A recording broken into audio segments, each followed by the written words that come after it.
Саламатсыңарбы окуучулар? Балдар, азыр мен жана дүйнө сабагы. Мен силерге табышмак айтайын, силер табышмактын жандырмагын тапкылачы. Бирес эч аттын карабай, бул эмне? Азаматтар, суу. Окуучулар, мен силерди азыр онлайн тиркеменин жардамы менен 3 топко бөлүп алам. Биринчи топтогу окуучулар: Илима, Анара, Арузат, Айтмырза, Акбата, Диана, Мадина, Эмир жана Назбике. Экинчи топтогу окуучулар: Нурмира, Арлен, Батма, Умар, Рамазан, Бикелди, Зура, Арсен, Амина. Үчүнчү топтогу окуучулар: Бегимай, Алинур, Элдос, Нурхан, Бекхан, Зейнеп, Айжан, Данилбек, Албан. Мына бул жерде 3 топко бөлүнгөн окуучулардын баарынын аты жазылган. Ушул боюнча 3 топко бөлүнүп отуруп алгыла. Балдар, бүгүнкү сабагыбыздын темасы суунун касиеттери, жаратылышта суунун айланышы. Балдар, бүгүн сабакта силер суунун касиеттерин, суунун түссүз, жытсыз, формасыз эритүүчү жана жаратылыштагы айлануусун билесиңер. Байкоо жүргүзүү, салыштыруу жана жыйынтык чыгаруу көндүмдөрүн калыптандырасыңар. Сууну үнөмдүү пайдаланууга жана жаратылышты коргоого тарбияланасыңар. Балдар, суу бизге эмне үчүн керек? Суу бизге жашоо үчүн керек. Суу бизге таза болуш үчүн керек. Суу бизге тамак кылуу үчүн керек. Суу бизге тазалык үчүн керек. Суу жаныбарлар ичиш үчүн керек. Суу өсүмдүктөрдүн жашоосу үчүн керек. Азаматсың. Демек, балдар, биз суусуз жашообузду элестете албайбыз. Силер айткандай, таза болушубуз үчүн, өсүмдүктөрдүн, жаныбарлардын жашоосу үчүн абдан керек. Балдар, бүгүнкү сабакта силер суу тобу, муз тобу жана буу тобу болуп бөлүнүп алдыңар. Сабактын жүрүшүндө эмне кылабыз? 3 топ жарышабыз. Мен силерге сабакка катышканыңарга жараша каар бүртүкчөсүн жана тамчыны берип турамын. Сабактын аягында санап, жеңүүчү топту аныктайбыз. Азыр алдыңарда турган сууга кашыктарды салып көргүлөчү.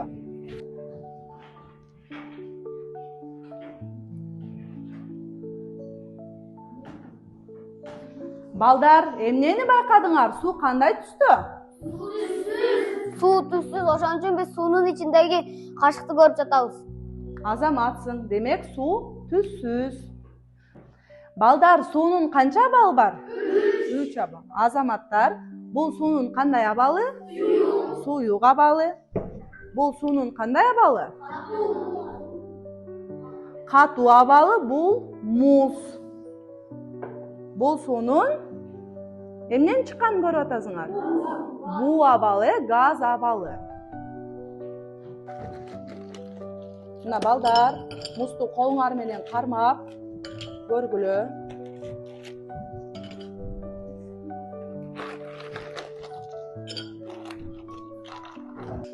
Мына, акырын алгыла. О, сүт бүттөрдү колдогула.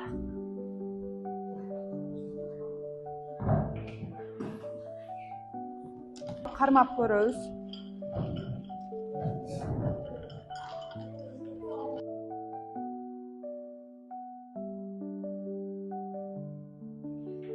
Балдар, азыр силер суунун касиеттери боюнча изилдөө жүргүзөсүңөр. Суу тобу силер суунун сүт менен салыштырып касиеттерин байкагыла. Ал эми буу тобу болсо сууга тузду, кумду, кумшекерди салып эритип көргүлөчү. Ал эми муз тобу силер сууну ар кандай идиштерге куюп көргүлө. Эмнени байкадыңар? Изилдеп көрөбүз. Суунун түсү кандай?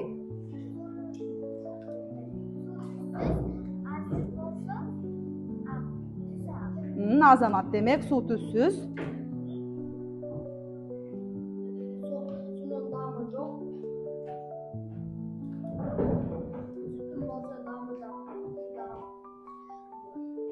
Demek su'nun damı yok, süt bolsa damdu. Balдар, suga tuzdu salsaňar emne oldu? Suga tuzdu salsak tuz eripdi. Kumdu salsaňarçı Ramazan? Suga kumdu salsak kum ergen yok. Suga kum şekerdi salsaňarçı? Suga kum şeker salsak kum şeker erip ketdi. Demek Baldar, su ayrım zattardy eritek. Su kum şeker menen tuzdu eritdi, al emi kumdu Erip algan yok. erite algan yok. Kadan sizler Baldar? Baldar, suunun forması kanday eken? Sunun forması yok. Su idiştin formasını alat. Misalı 4,5 idişke kuysak 4,5 bolot, suyru idişke kuysak suyru bolot, tegerek idişke kuysak tegerek bolot, silindir idişke kuysak silindir bolot. Azamatlar Baldar, demek suunun forması yok, al idiştin formasın alat. Baldar, ezilдөөнү eň sonuna atkardıňar, oşonduktan 3 topko teň birden upay bereyin.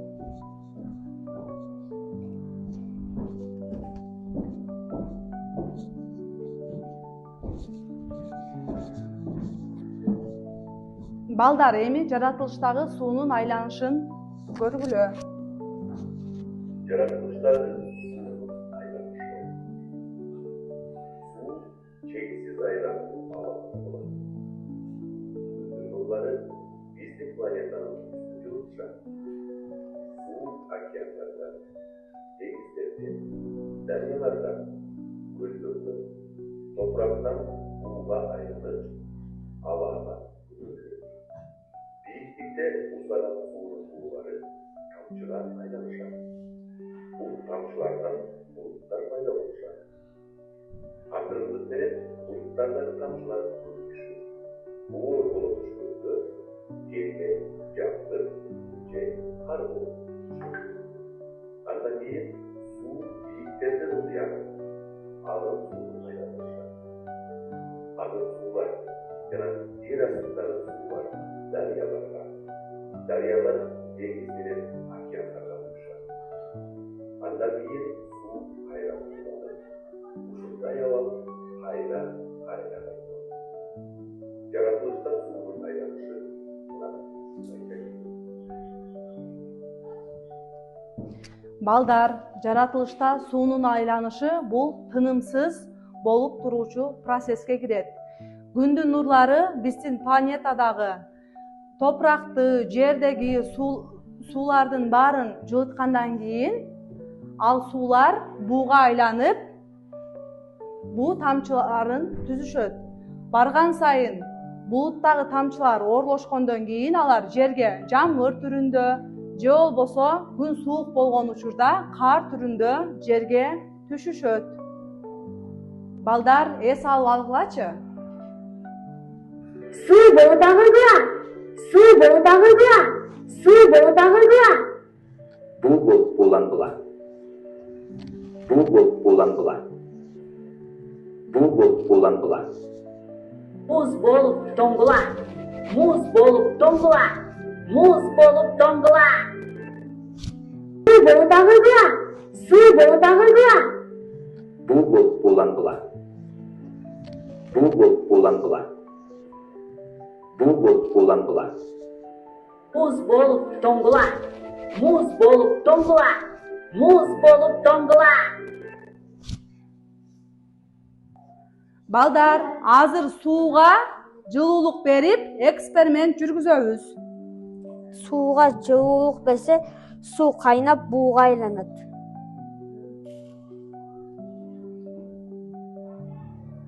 Суу эмне болуп атат, балдар? Суу кайнап,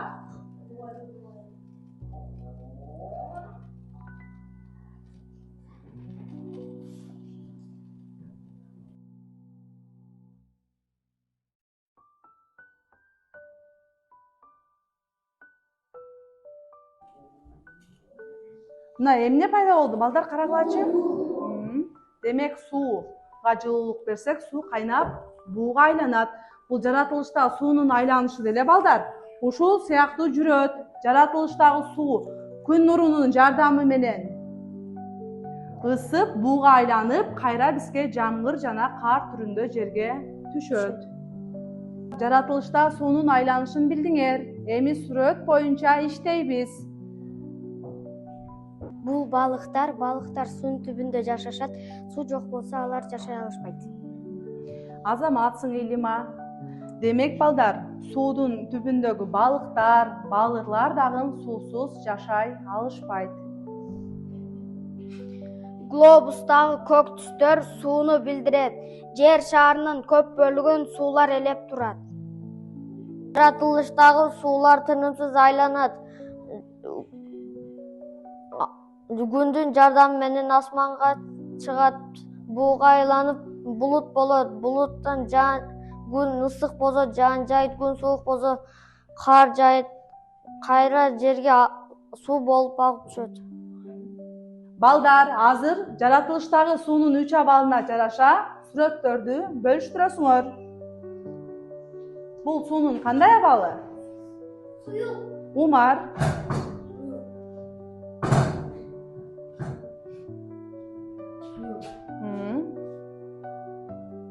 Азаматсың. Кийинки бул суунун кандай абалы? Кол көтөрүп жооп беребиз. Анара. Азаматсың. Бул суунун газ абалы. Бул суунун кандай абалы? Назбике. Кел.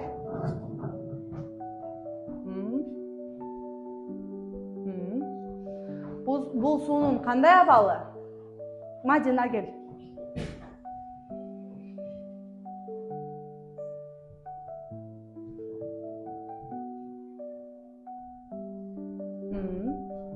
Азамат. Бул сүрөттөгү суунун кандай абалы? Албан кел. Айтчы, кандай абалы суунун? Бул суунун кандай абалы? Нурмира кел.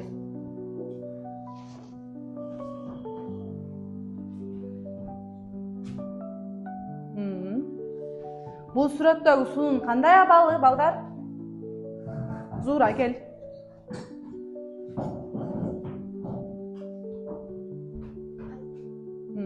Туура, Азаматсың. Бул Арлен кел.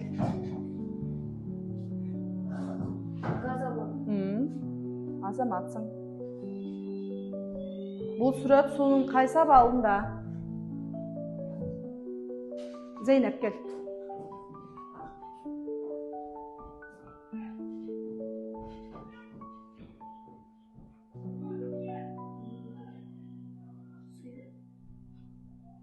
Жок, кар берилиптир, ойлонобуз кана. Бул суунун катуу абалы.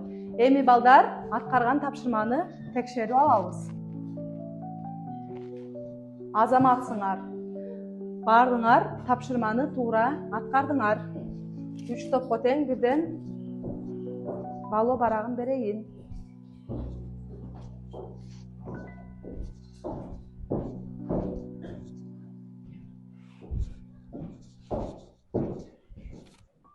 Балдар, азыр силердин жаратылыштагы суунун айланышы боюнча билимиңерди текшерейин. Жаратылышта суунун айланышын ирети менен жайгаштырасыңар. Биринчи бул жерден кайсы сүрөт келет? Кел, Эмир.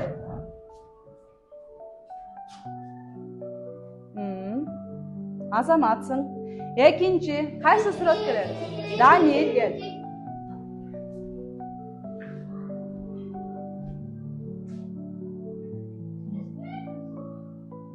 Азаматсың, Даниил. Үчүнчү Амина келчи. Азаматсың. Төртүнчүгө Айжан кел.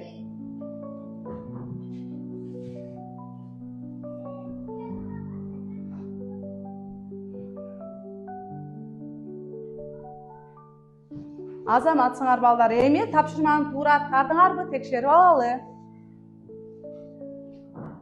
Азаматтар, тапшырма туура аткарылды. Кана кол чалып коелу.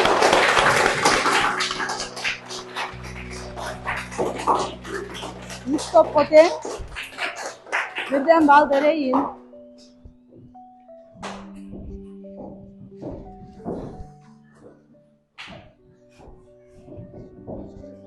Балдар азыр алган билимдерди тест аркылуу текшерип көрөйүн. Биринчи суроо. Суу тунук ошондуктан Эмир. Казыбай баштамас.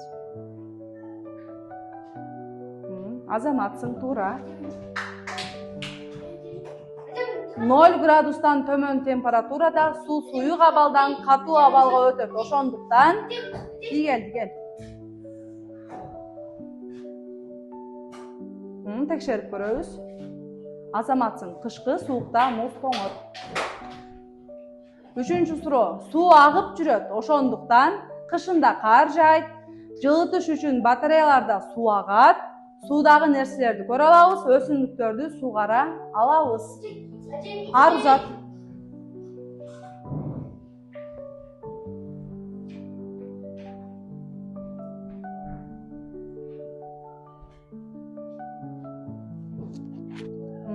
Туура, азаматсың. Кийинки суроо. Суу жылуулукту сактап турат. Ошондуктан кышында кар жаайт. Суудагы нерселерди көрө алабыз, үйдү жылытыш үчүн пайдаланабыз, өсүмдүктөрдү суугарабыз. Нурхан кел.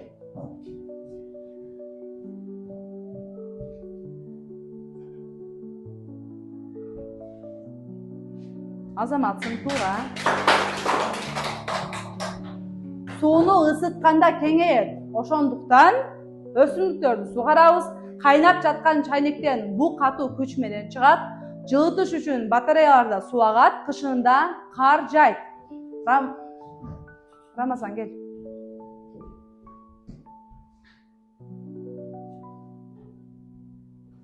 Туура, азаматсың. Суу түртүү күчүнө ээ. Ошондуктан кышында кар жаайт. Кайнаган чайнектен бу катуу күч менен чыгат. Сууну өсүмдүктөргө куя алабыз. Сууда кемелер жүрө алышат. Кайсыңызы туура балдар? Суу түртүү күчүнө ээ. Ошондуктан кел, Данир.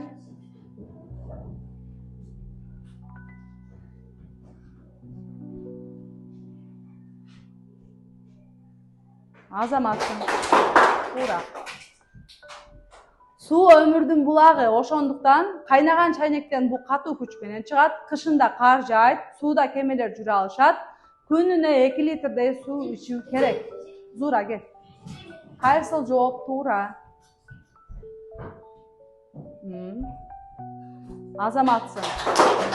Демек балдар, күнүнө 2 литрден суу ичүүбүз керек. Жыйынтыгын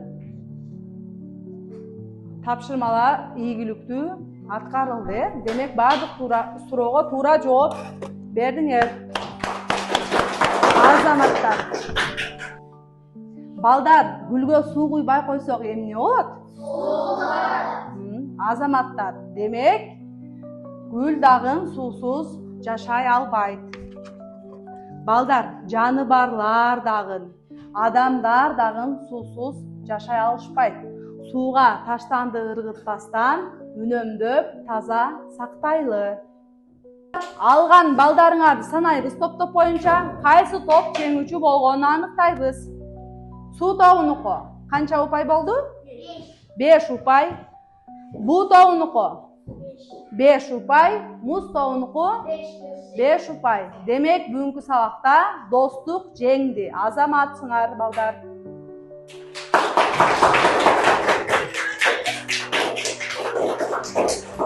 Ушуну менен сабагыбыз аяктады. Саламатта калгыла.